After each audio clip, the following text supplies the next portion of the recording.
지난달에 저는요 문경에를 좀 다녀왔습니다.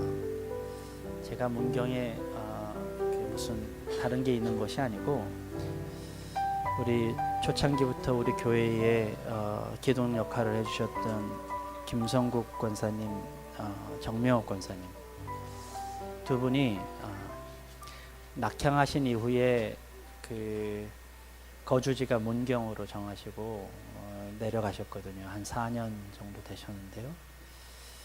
4년 전에 제가 그곳에 정착하기 전에 한번 가봤다가 이제 4년 만에 간 거죠.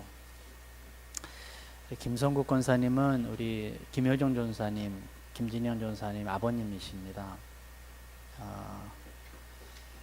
올해 그 직장이 부산이셔서 매번마다 부산에서 이제 서울로 오시면서 저희 교회를 잘 섬겨주셨던 우리 권사님이신데요. 지금 문경에 낙향이 하셔서 초코 블루베리를 재배하고 계세요. 가봤더니 한 1000평 되는 밭에 2년생, 3년생, 4년생 초코 블루베리가 이렇게 딱 심겨져 있는 걸 제가 보았습니다. 가게 된 이유는요, 무슨 초코 블루베리를 저희가 얻어 먹으려고 간 건 아니고요. 왜냐하면 아직 딸 때가 되지 않았거든요. 그거보다 쑥을 캐러 오시라고. 왜냐하면 이제 그 땅을 개간을 해야 하는데요. 이제 거기 그 땅에 여러 가지로 쑥이 자라는 그거를 캐시면 좋겠다. 아예 거기는 그 농약을 치지 않은 땅이어서 그래서 저희가 쑥 캐러 갔습니다. 여러분이 지난주에 드신 부침개가 바로 그 쑥입니다. 저하고 집사람하고 우리 김 목사님하고 같이 딴 쑥입니다. 이렇게 말하면 되게 멋진 시골 같지만 진짜 깡시골이에요. 문경 시내에서도 한 20분은 차로 타고 들어가야 하는 깡시골에 밭을 이렇게 보는데 너무 멋지고 좋더라고요.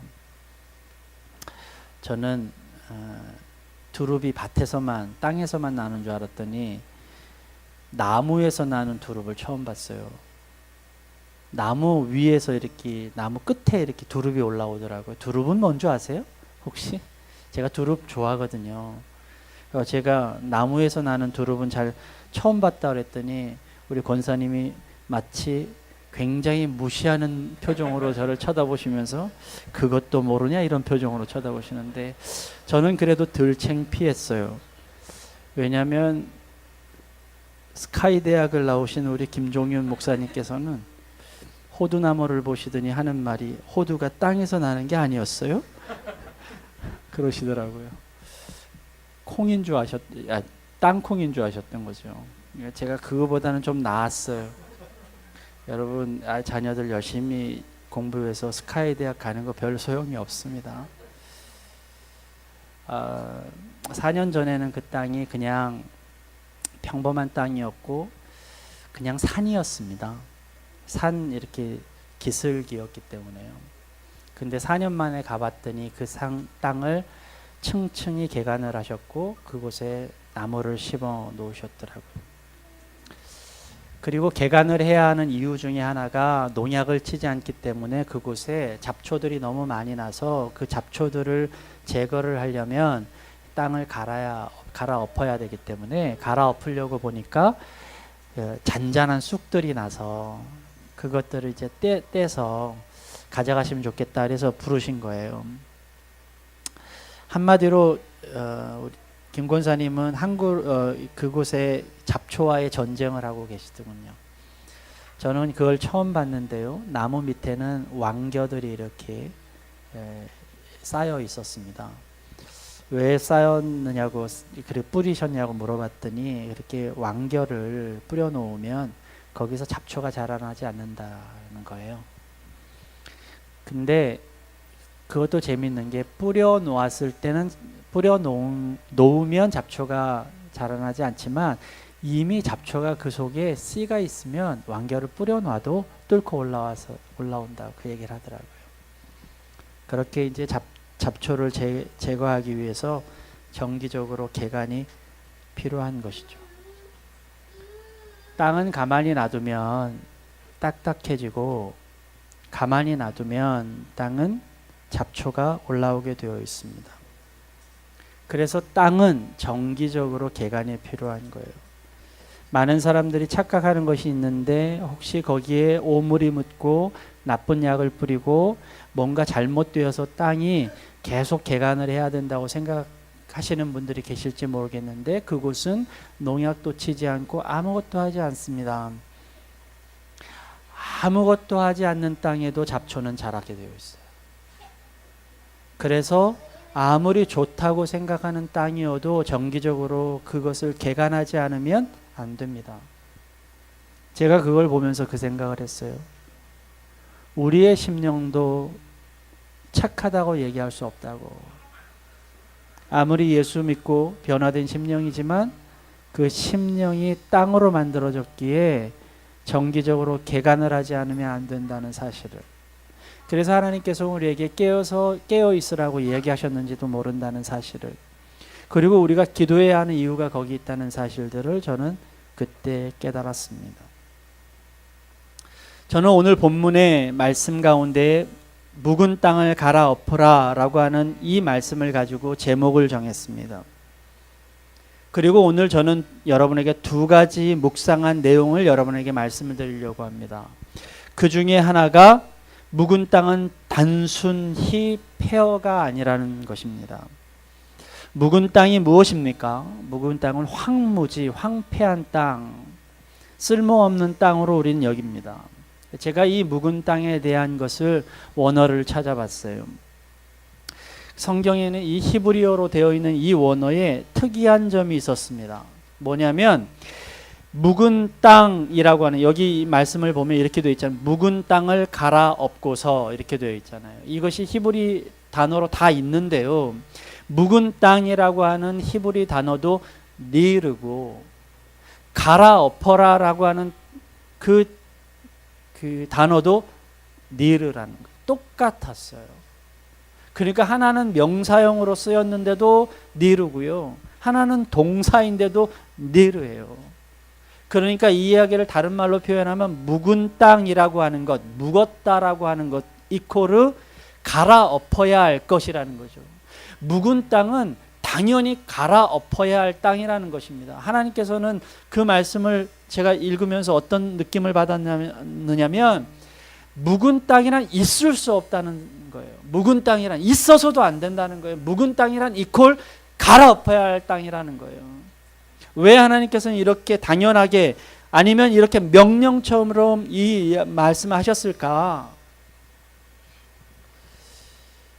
여러분, 묵은 땅은 폐허가 아닙니다. 묵은 땅이 생기면 그건 쓸모없는 땅이 되지 않습니다. 묵은 땅은요, 쓸모 있는 땅입니다. 누구에게요? 사단에게요. 마치 이것은 빛이 없으면 어둠이 있는 거 똑같습니다. 이 생각을 하고 있는데 더 희한한 것을 발견했어요. 이 니르라는 단어를 이렇게 제가 갖고 있는 프로그램에 보면 그 단어를 이렇게 탁 치면 그 단어를 쓴 이 성경 구절이 쫙 나오거든요. 근데 다른 뜻이 하나가 딱 제 눈에 띄었어요. 영어로 되어 있는 표현에 보니까 램프라는 말이 그 니르에 속해 있는 거예요. 전혀 성경하고 생뚱맞은 단어가 거기에 딱 있는데 모르겠습니다. 제가 언어학자도 아니고 히브리어를 잘하는 것도 아니고 뭐 그것에 대해서 성경학자도 아니니까 제가 유추해서 이렇게 생각했어요. 이 이야기구나. 여러분들이 생각하실 때에 나는 어둠을 생각하지 않고 어둠을 기뻐하지도 않고 어둠을 반길 마음도 없습니다. 그래서 제가 어둠을 초청하지 않았어요. 그런데도 여러분에게 어둠이 찾아오는 이유가 있습니다. 그것은 여러분이 어둠을 좋아서 해서가 아니라 빛이 없으면 오는 거예요. 여러분, 사단이 나의 땅을 쓰기를 원하시지 않을 거예요. 사단이 여러분의 땅에서 막 판치기를 원하시지 않을 거예요. 그러나 여러분의 땅이 묵어 있으면 내가 원하지 않아도 사단이 판치는 땅이 된다는 것입니다. 내가 불을 켜지 않으면 어둠이 오듯이, 내가 원하지 않아도 어둠이 오듯이. 그래서 여러분, 묵은 땅을 방치하면 안 되는 것입니다. 이미 말씀드렸지만 우리는 흙에서 왔습니다. 우리의 심령도 마찬가지로 굳게 되어 있습니다. 우리의 심령도 개간하지 않으면 굳어지는 그런 심령이 됩니다. 에스겔서 11장 19절 20절에 이런 말씀이 나와 있습니다. 그때에 내가 그들에게 일치된 마음을 주고 새로운 영을 그들 속에 넣어주겠다. 그때가 뭔지 모르겠지만 하나님의 때라고 생각하십시다. 예수 그리스도가 이 땅에 오셔서 혹은 우리가 예수 그리스도를 영접한 그때, 아마 그때일 것입니다. 그때 하나님께서 우리에게 일치한 마음을 주신다는 거예요. 새로운 영을 그 속에 부어 넣어주시겠다는 거예요. 그런데 내가 그들의 몸에서 돌같이 굳은 마음을 없애고 살같이 부드러운 마음을 주겠다고 하나님께서 말씀하셨습니다. 우리가 하나님의 영, 새로운 영을 받으려고 하는 데에는 전제 조건이 필요합니다. 하나님의 말씀을 받을 때에는 전제 조건이 필요해요. 그 전제 조건이 무엇이냐? 우리의 마음이 부드러운 마음이 되어야 된다는 것입니다. 우리의 영을 개간하지 않으면 안 된다는 것입니다. 경작, 기경, 갈아엎는 이것이 필요한 이유가 바로 새로운 영을 우리가 공급받으려면 어쩔 수 없이 해야 하는 일이라는 것입니다. 정기적으로 점검이 필요합니다. 정기적으로 내 자신을 돌아보는 것이 필요합니다. 우리는 연약하기 때문에 우리를 계속 점검해야 돼요. 근데 중요한 게 있어요. 우리의 연약함이 점검이라는 것은 동의를 하지만 그렇다고 해서 우리가 계속 나빠지느냐 그런 건 아니에요. 하나님 하시는 일들을 너무 멋있어요. 이것을 제가 설명하려고 좀 생각을 해봤어요. 그러다가 찾은 게 하나 있습니다. 최근에 제가요, 이 핸드폰 케이스 하나를 좀, 핸드폰이 제 케이스가 없어서 케이스 하나를 좀 구입해야 되겠다고 생각하는데 뭐 마땅한 게 없는 거예요. 뭐 비싼 건 못 사겠고 또 이렇게 뭐 정품 같은 거 못 사겠고 좀 좋은 쓸모 있는 거를 좀 사려고 했더니 눈에 띄는 게 하나가 있었습니다. 뭐냐면 그 핸드폰에 이렇게 그 케이스에 핸드폰을 이렇게 붙이게 되어 있는 거예요. 뭐 다른 것을 끼게 되어 있는 게 아니라 붙이게 되어 있는 거예요. 접착력이 얼마나 강할까 잘 모르겠더라고요. 근데 거기에 뭐라고 써 있느냐면 매직 시트 이렇게 써 있어요. 왜 매직일까 봤더니요, 접착을 몇 번 하다가 접착력이 떨어지면 물로 씻는 거예요. 물로 씻으면 다시 그 접착력이 회복되는 겁니다. 그것을 수십 번을 해도 수백 번을 해도 다시 접착력이 되는 거예요. 그것을 보니까 내비게이션에 무슨 유리에 붙이는 것도 거기에 있는 것을 봤어요. 다른 것들은 여름이 되면 열 때문에 이렇게 떨어집니다. 아니면 오물이 묻으면 떨어지죠. 그리고 그것이 접착력은 몇 번 꼈다 붙였다 하면 해지죠. 근데 이것을 물로 씻으면 새 것처럼 다시 복원이 되는 거예요. 단 조건이 있습니다. 아무리 매직 시트여도 오염이 된다는 것이고요.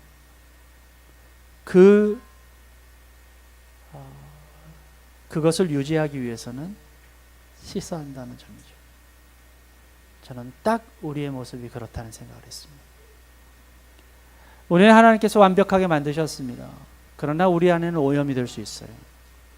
하나님께서 우리를 씻어내게 하시면, 우리가 그것을 씻어내면, 우리가 그것을 기경하면, 경작을 하면, 갈아엎으면 하나님은 또 처음서부터 똑같은 것으로 재생하게끔 만드는 우리의 심령이 우리한테 있다는 것입니다. 다시 말합니다. 하나님 만드신 건 정확합니다. 그러나 문제는 우리가 그것을 씻어내야 된다는 점이죠. 우리 심령 가운데 예수 믿으면 끝이 아닙니다. 우리 가운데 내가 하나님을 알았다고 끝이 아닙니다. 하나님을 안다고 하는 것은 우리 속에 계속적으로 우리의 심령을 갈아엎는 일들을 게을리하지 않는다는 것을 뜻하는 것입니다. 어느덧 시간이 흘러서 우리의 믿음은 점점 굳어져 갑니다.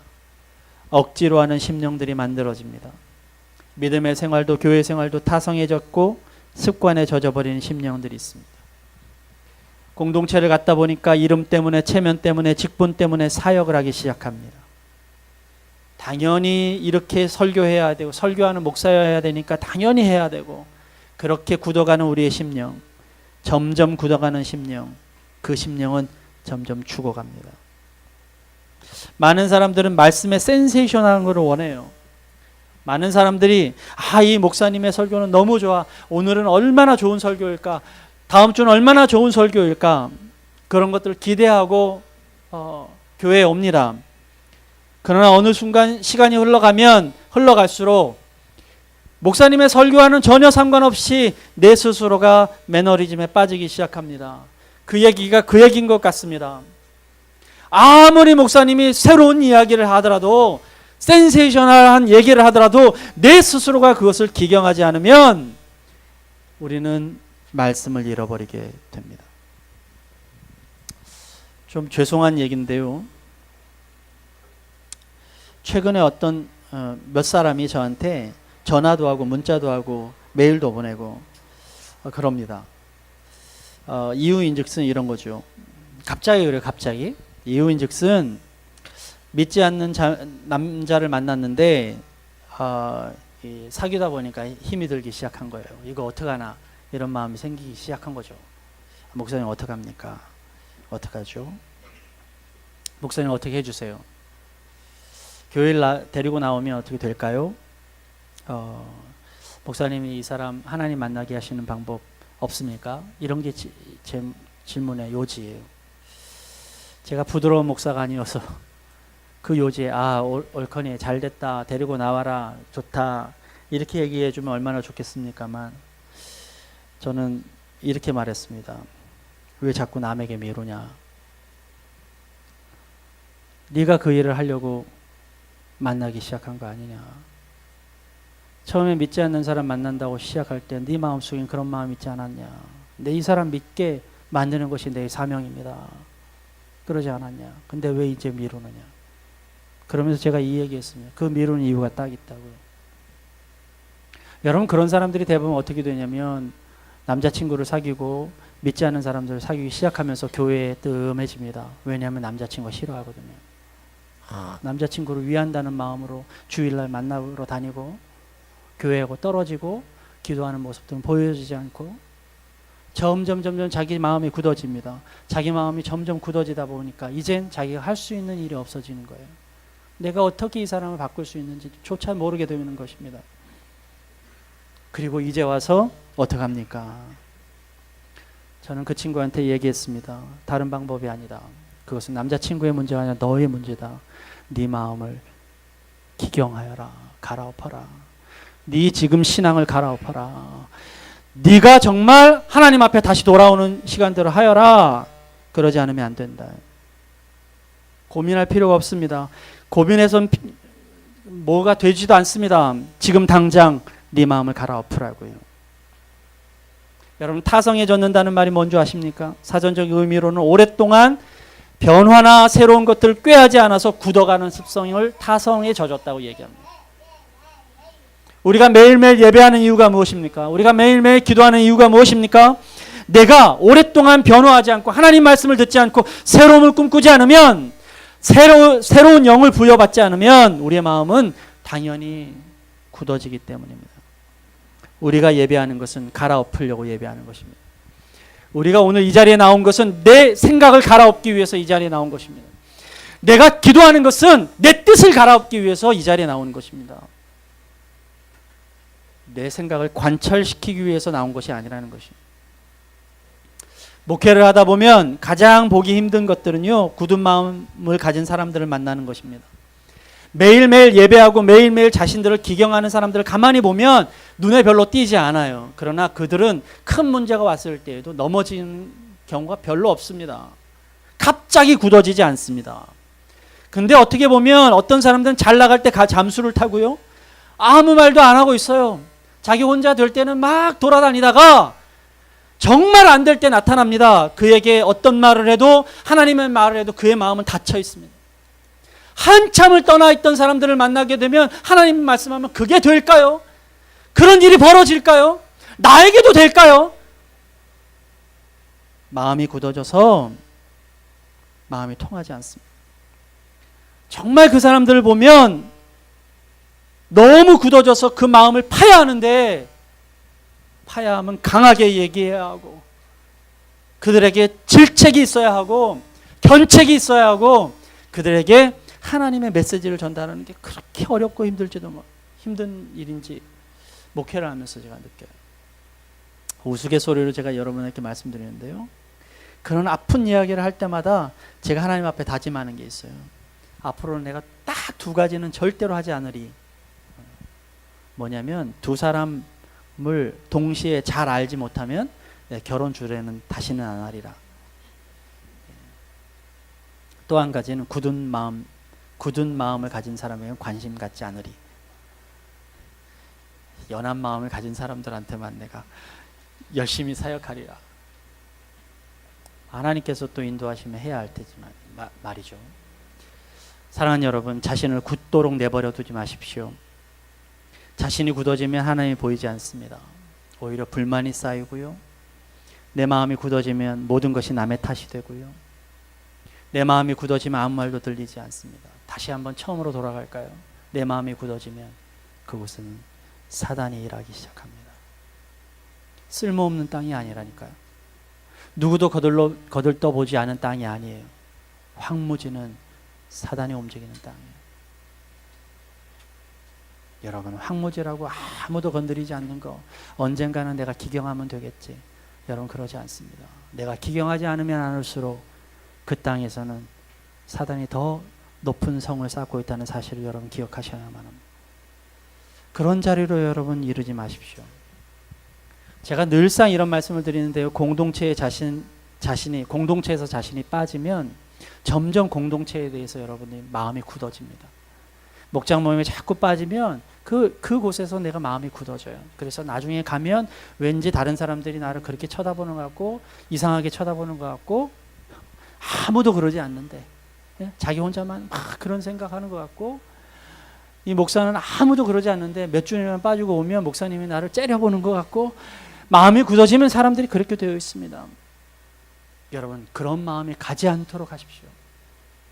그러기 위해 오늘 여러분들은 기경을 해야 합니다. 조금 굳었을 때 여러분의 마음을 파야 합니다. 아무것도 들리지 않을 때까지 여러분 기다리지 마세요.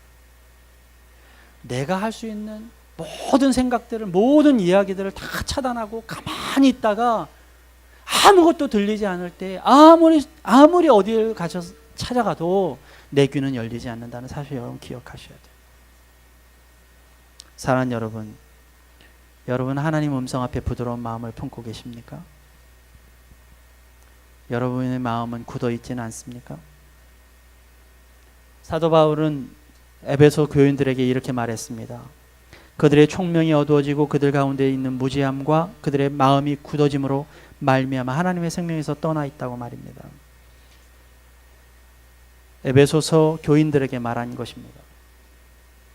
이미 하나님이 아니라 자기의 생각으로 굳어지기 시작하면, 하나님의 말씀으로 자기를 인침받지 않으면, 하나님의 말씀으로 새로워지지 않으면, 매번마다 새로워지지 않으면 마음이 점점 굳어지고, 그래서 하나님의 생명에서 떠나 있다는 것입니다. 떠나게 된다는 것입니다.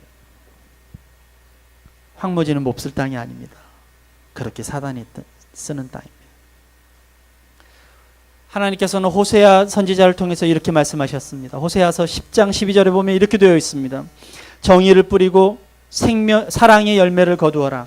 지금은 너희가 주를 찾을 때이다. 묵은 땅을 갈아엎어라. 나 주가 너희에게 가서 정의의 빛처럼 내려주겠다. 여러분 정말 은혜 받기를 원하시면 오늘 여러분들은 여러분들의 심령을 갈아엎어야만 합니다. 여러분의 심령이 갈아엎어야 그 속에 정의를 빛처럼 주셔서 열매가 거둬지는 것입니다. 오물되어 있는 것은 깨끗이 씻어버려야 돼요. 내 땅을 경작하지 않고는 우리에게 하나님의 메시지가 심겨지지 않습니다. 하나님의 의대도 하나님의 정의도 내 심령 가운데 뿌리내리지 못합니다. 여러분 하나님의 은혜를 바라기 전에 우리 안에 있는 묵은 것을 개간해야만 합니다. 그것이 바로 묵은 땅을 개간해야 하는 필요성. 이 한 가지 묵상과 함께 두 번째 묵상이 있는데요. 저는 이 두 번째 묵상들을 하면서 여러분들에게 한 가지를 요구합니다. 조금 더 깊은 마음으로 이 메시지를 한번 들어주세요.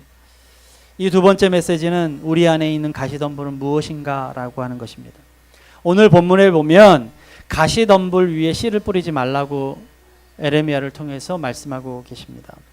이 가시덤불이라는 말은 이 마가복음에도 나와 있습니다. 씨 뿌리는 자의 비유에 대한 말씀에서도 나와 있습니다. 네 가지의 땅이 나와 있는데 길가에도 뿌리고 그리고 돌짝밭에도 뿌리고 가시덤불에도 뿌리고 좋은 옥토에도 뿌립니다. 그 중에 마가복음 4장 7절에 이런 말씀이 나와 있습니다. 또 더러는 가시덤불 속에 떨어지니 가시덤불이 자라 그 기운을 막아버려서 열매를 맺지 못하였다. 다른 것과는 달리 가시덤불이 자라서 씨앗을 방해하는 장면이 이곳에서 나와 있습니다. 예레미야는 지금 유다와 이스라엘에게 외치는 소리를 하고 있습니다. 유다와 이스라엘은 하나님을 잘 알고 있습니다. 하나님이 어떤 분이신지도 알고 있고 하나님의 약속도 알고 있습니다. 하나님께 익숙한 사람들입니다. 그런데 그들이 열매를 맺지 못하는 이유를 가시덤불이라고 얘기하고 있습니다. 그렇다면 그들에게 과연 무슨 가시덤불이 있었길래 하나님의 메시지가 방해를 받았을까요? 오늘날에도 여러분들은 하나님을 잘 알고 계실지 모릅니다. 그래서 오늘 여러분들은 신앙생활을 하고 계실지 몰라요. 그러나 우리 안에 가시덤불이 있다면 여러분들은 아무리 교회를 다녀도 신앙생활을 해도 하나님의 열매를 맺지 못합니다. 그렇다면 여러분 안에 있는 가시덤불은 무엇일까요? 요 전까지는요 하나도 기억을 못 하셔도 돼요. 지금부터 초집중을 좀 해주세요. 제가요 이 말씀에 묵상을 하고 주님 앞에 얼마나 울고 회개했는지 몰라요. 이 말씀이 다 여러분들에게 전달될 수 있을지는 잘 모르겠는데 제가 이 자리에 서기 바로 전에 하나님 앞에 이렇게 기도했습니다. 하나님 동일한 은혜를 주세요. 여러분에게 동일한 은혜를 주시기를 간절히 원합니다. 저는 다윗을 사무엘상에서 묵상을 하다가 하나님께서 이 말씀을 하나 주셨어요. 용서에 대한 말씀이었습니다. 성경에서 예수님이 가르쳐 주신 용서에 대한 말씀을 하실 때 가장 유명한 비유는 1만 달란트 빚진 자에 대한 비유입니다. 아주 간단하게 제가 설명할게요.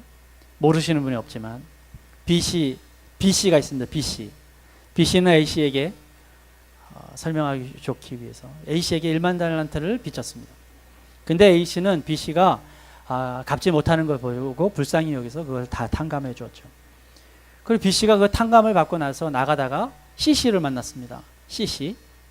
근데 C씨는 어떤 사람이냐면 B씨에게 100데나리온을 빚진 사람입니다. 야, 제가 성경에도 나와 있지 않은 ABC 이렇게 이야기를 하면 여러분이 웃어줄 줄 알았는데 소용이 없군요.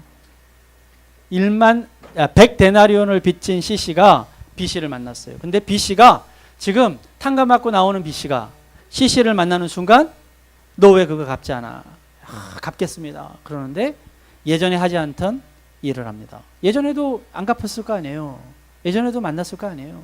그런데 오늘 탕감받고 나오는 이때에 그 오늘 지금 C씨에게 어떻게 하냐면 고소를 해버립니다. 그리고 감옥에 쳐넣는 거죠. 그것을 A씨가 알았습니다. A씨가 알고서는 B씨에게 너가 어떻게 그럴 수 있느냐? 나는 너한테 이렇게 탕감을 해주는데 없던 일로 하자. 없던 일로 했습니다. 그것이 1만 달란트 빚진 자의 비유입니다. 모르시는 거 하나도 없죠? 다 여러분들 마음속에는 야 B씨 진짜 너무했다. 양심이 있으면 그러지는 않을 텐데 이런 마음 가질 것입니다. 자, 이 이야기를 다 이제 정리를 하고 여러분에게 제가 한 가지 질문을 합니다. 이해가 안 가는 한 부분이 있죠. B씨가 지금 1만 달란트를 빚지고 그것을 탕감받고 나오는 길입니다. 이 1만 달란트라는 게 어떤 것인지 요즘 화폐로는 계산을 못합니다. 그렇지만 조금 계산을 해보면 이렇게 됩니다. 그 당시에 일당이 1데나리온이었어요. 1데나리온. 그게 일당이에요. 그런데 1달란트는 얼마냐? 6,000데나리온이에요. 그러니까 6,000일 동안 일한 값입니다. 1데나리온이 6,000일. 6,000일은 얼마냐? 몇 년이나 되느냐? 365로 나눠봤더니 한 16년 정도 됩니다. 1데나리온이 16년이에요. 16년을 일한 먹지도 않고 자지도 않고 자기는 하겠죠. 먹지 않고 쓰지 않고 모아야 16년 동안 모아야 1데나리온 1달란트를 모으는 거예요. 근데 달란트가 몇 달란트라고요? 만 달란트라고요. 그럼 몇 년? 16만 년이에요. 16만 년 동안 갚아야 할, 일을 해서 갚아야 할 돈을 지금 탕감받고 왔어요. 근데 탕감받고 나오다가 CC를 만났다는 거예요. 탕감받고 나오다가. 그런데 CC에게 하는 행동을 한번 보세요. B씨가. 여러분 그 사람들의 기분이 어땠을 것 같아요? 지금 여러분 성경에 나와 있는 대로만 한번 해석해 보십시오. B씨가 CC를 만났어요. 그리고 하는 행동을 여러분 압니다. 그럼 그 B씨의 상태는, 그 감정의 상태는 어땠을까요? 기분이 어때요? 업됐어요? 좋아했어요? 좋아했어요? 기분이? 좋아하면 여러분 고소합니까? 좋아하면 감옥 쳐넣어요? 여러분? 그래요? 이해가 안 되는 부분이 있잖아요. 기분이 너무 좋고 째지면 이렇습니다. 내가 오늘 기분 짱이야. 내가 쏠게. 내가 다 해. 야, 내가 기분 최고거든? 근데 100데나리온 좀 됐어! 그런 거 뭐, 야, 이제 친구로 지내! 이래야 될 거 아닙니까? 근데 왜 고소를 했을까요? 여러분, 왜 고소를 했을까요? 자, 이것으로 유추해 보십시다. B씨의 기분은 어땠다? 사뭇 화가 나 있어요. 왜 화가 나 있었을까요? 그렇게 탕감받았는데. 왜 성경에는 이 B씨가 기분 나빠 보일까요? 자, 이것을 유추하기 위해서 여러분에게 이렇게 말씀드립니다. 제 얘기는 지금 이해가 되세요? 네, 심리적인 이야기를 해야 합니다. 심리적인. 여러분이 1억 좀 빚을 졌어요. 1억이 너무 큰가요? 저한테는 너무 커가지고 한 1,000만 원쯤으로 할까요? 1,000만 원쯤 빚을 졌어요. 목사님이 나한테 1,000만 원쯤 빚을 졌어요. 갚을까요? 안 갚을까요? 갚으려고 노력할 거예요? 안 할 거예요? 노력할 거죠. 갚을 수 있을 것 같죠? 어느 정도면 갚을 수 있을 거겠어요? 1,000만 원 정도면. 참고로 우리 교회에서 월급이 없는데 20년? 20년, 오케이. 그럼 20년 동안 정말 성실하면, 우리 목사님 정말 성실하면 갚으실 거예요. 갚으실 거예요. 자, 여기까지는 여러분들도 다 동의하실 겁니다. 자, 이렇게 내가 물어보죠. 16만 년 동안을 굳이 돈으로 계산해 볼까요? 현대로. 일당을 5만 원으로 계산해서. 5만 원 곱하기, 일당은 5만 원 곱하기 16만 년을 곱하면 얼마가 나오냐? 근데 제가 계산해 봤을 거 아니에요. 3조가 나옵니다. 3조. 3조는 어느 정도냐면요. 1억씩, 매년마다 1억씩 모아서 갚으면 3만 년이 걸리고요.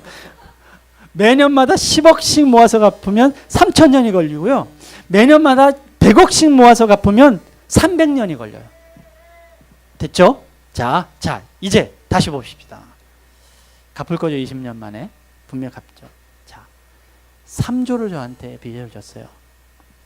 갚을 거예요? 도망가죠. 자, 그런데 제가 김 목사님한테 3조의 것을 갚으라고 강요를 해요. 너 왜 그걸 안 갚아? 그러면 기분이 어떨 것 같아요? 왜 나쁠 것 같아요? 안 물어볼게요. 여러분 한번 생각해 보세요. 1만 달란트 빚진 사람은요, 갚을 생각이 없었어요. 갚을 수가 없어요. 아니, 그 돈이 얼마나 큰지도 몰라요.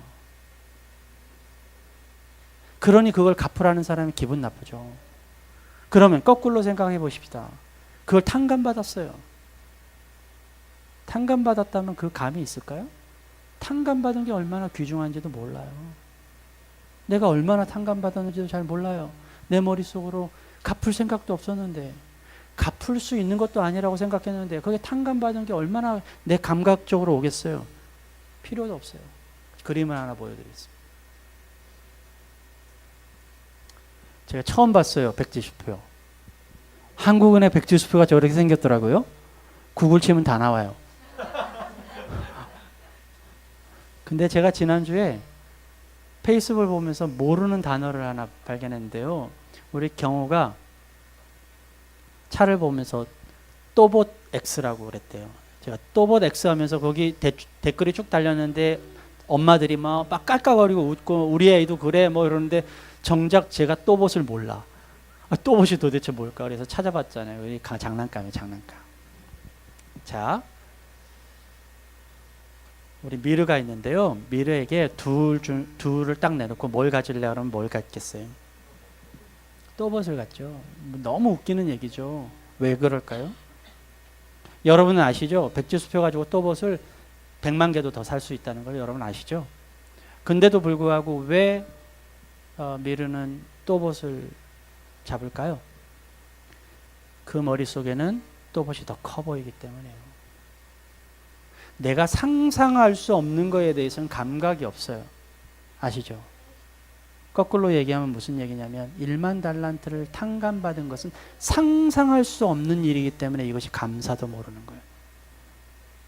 이 빚이라고 하는 사람이 왜 CC에게 용서함이 없는 줄 아세요? 감사가 없어서 그래요. 그게 얼마나 큰 일인지도 몰라서 그렇습니다. 얼마나 놀라운 일들을 내가 당했는지 그걸 모르기 때문입니다. 얼마나 귀한 것을 내가 받았는지도 모르기 때문입니다. 근데 더 중요한 사실이 있어요. 탕감해줬다고 생색내는 그 주인이 꼴보기 싫은 거야. 주인은요, 야, 내가 이 탕감을 해줬다 너한테. 알지? 라고 얘기했는데 그거 탕감해도 그만, 안 해도 그만. 이 B씨가요, 그 주인이 기분 나쁜 거예요. 괜히 갑질하는 주인이 화가 나는 거예요. 그래서 나오다가 자기한테 빚진 사람을 보니까 갑자기 화가 왈컥 난 거죠. 사랑하는 여러분, 여러분 하나님의 은혜로 구원을 받았습니다.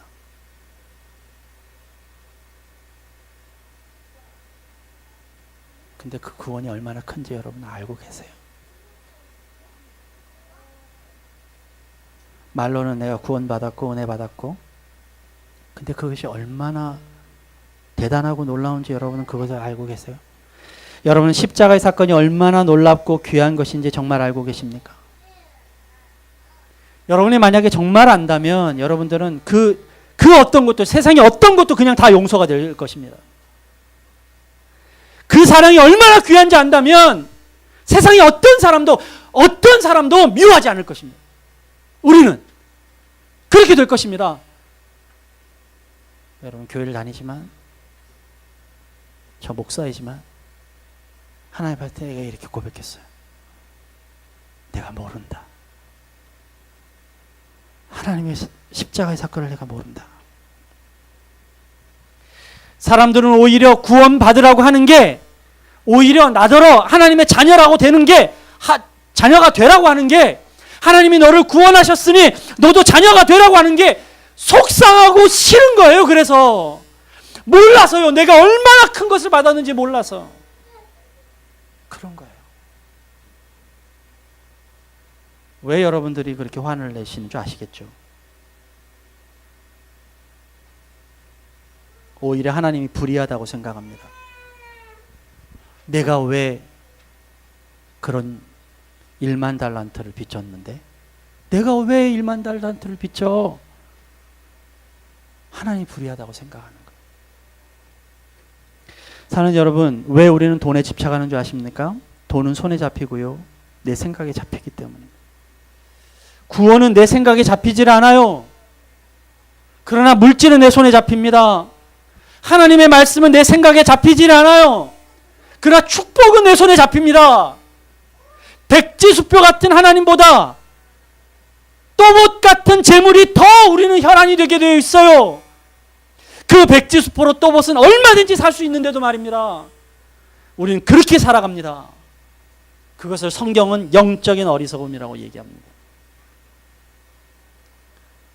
우리는 고난주간을 이제 내일부터 지나게 되는데요. 저는 고난주간 동안에 여러분이 정말 내가 얼마나 많은 것을 받았는지 그런 걸 좀 생각하는 시간이 되었으면 좋겠어요. 여러분 머릿속으로요, 예수님께서 십자가를 지셔서 고난을 당하셔서 내가 그거를 이렇게 마땅히 해야 해, 이런 거 말고요, 좀 솔직하게 얘기합시다. 그런 거 말고요, 진짜 하나님께서 십자가에 달리신 것이 얼마나 값진 것인지, 여러분의 손에 잡히는 것인지, 여러분이 갈아엎어야 할 것은 그 묻은 땅은 뭔 줄 아십니까? 하나님의 사랑을 모른다는 것입니다. 내가 안다고 생각하지만 모르고 있는 거예요. 여러분들이 왜 교만하냐면요, 안다고 생각하는 거예요. 내가 이쯤 하면 하나님 사랑에 내가 갚을 수 있을 거라고, 이쯤 내가 하나님을 알 거라고 다 안다고 생각하기 때문에 사람들의 이야기가 뭐 그렇고 내가 판단하고 내 생각이 옳고 이런 생각들이 내 마음속에 있는 거예요. 여러분, 내가 모른다고 하는 것들을 알지 못하면, 그래서 지금 내가 알고 있다는 것들을 개간하지 않으면 여러분 그 속에 하나님의 역사는 더 이상 없습니다. 여러분, 안다고 생각하는 내 모습을 개간하십시오. 안다고 생각하니까 여러분 하나님이 우습게 보이잖아요. 내가 하나님한테 뭐 별반 약속한 거 지키지 않아도 하나님 뭐라고 안 그러셔. 야, 나 알아 하나님을. 하나님 그러실 분이 아니야. 그러니까 여러분 약속 안 지켜도 아무 문제가 되지 않잖아요. 내가 올 초에 교회에서 내가 하나님을 위해서, 내가 많은 사람들을 위해서 내가 목자로 헌신하고 사역자로 헌신하고 또 찬양대로 헌신하고 그런 마음 가진 사람들이 있을 겁니다. 그런데 내가 그거 빠져도, 하루 빠져도 이틀 빠져도 그거 내가 하지 않아도 아무 일도 생기지 않아요. 어느덧 내 마음속에 이런 마음이 생깁니다. 아, 하나님 너 그거 가지고 뭐라 안 그러시더라. 내가 뭐 약속했던 거 그거 뒤집어도 하나님 뭐라고 안 그러시더라. 내가 하나님 다 알아. 그런 마음을 갖고 있으니까 내가 지금 오늘도 하나님이 무서워 보이는 거 아닙니까? 여러분 진짜 하나님 다 알고 계십니까? 그것들을 우리가 개간하지 않으면 여러분 진짜 하나님을 모르게 됩니다. 저는 여러분에게 진짜 하나님을 알기를 원합니다. 호세아가 얘기합니다. 힘써 여호와를 알자. 힘써서 여호와를 알자. 사력을 다해서 여호와를 알자.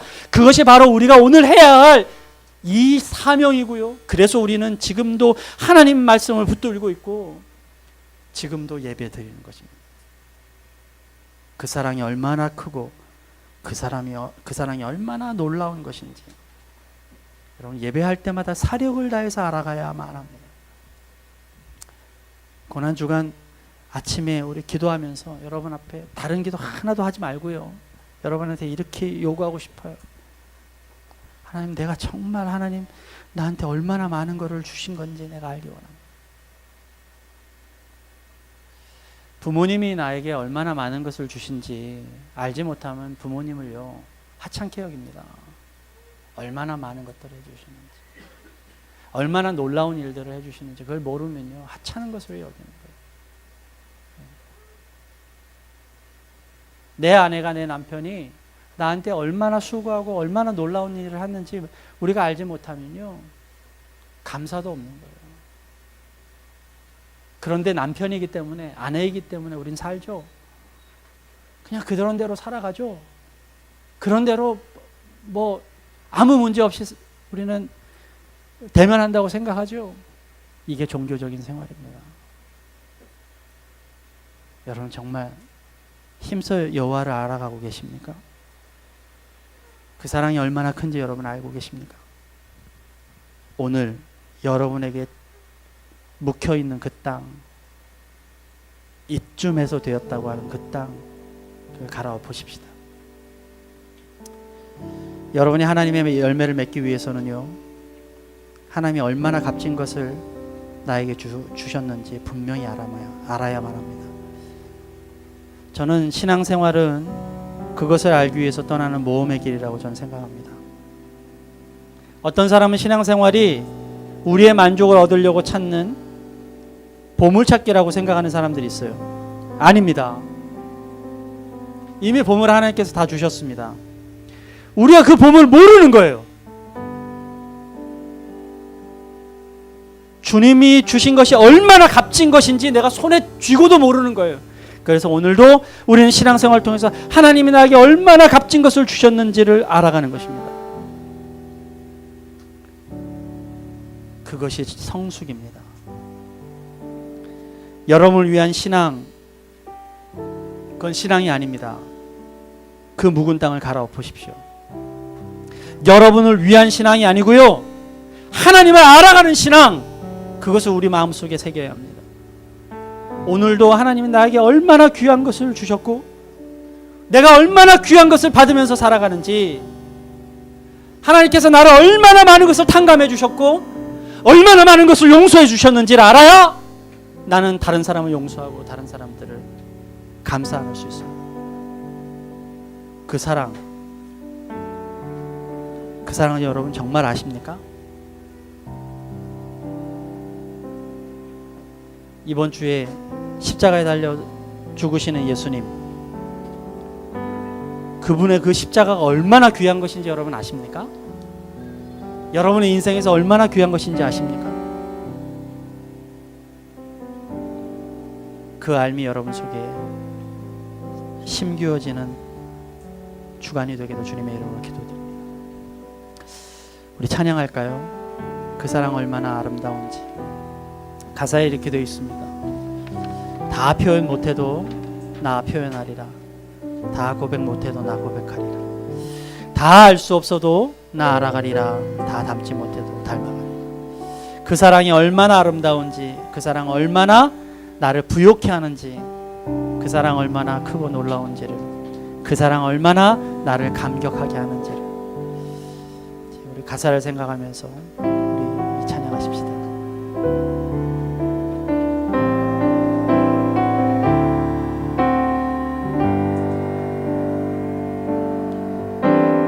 표현 못해도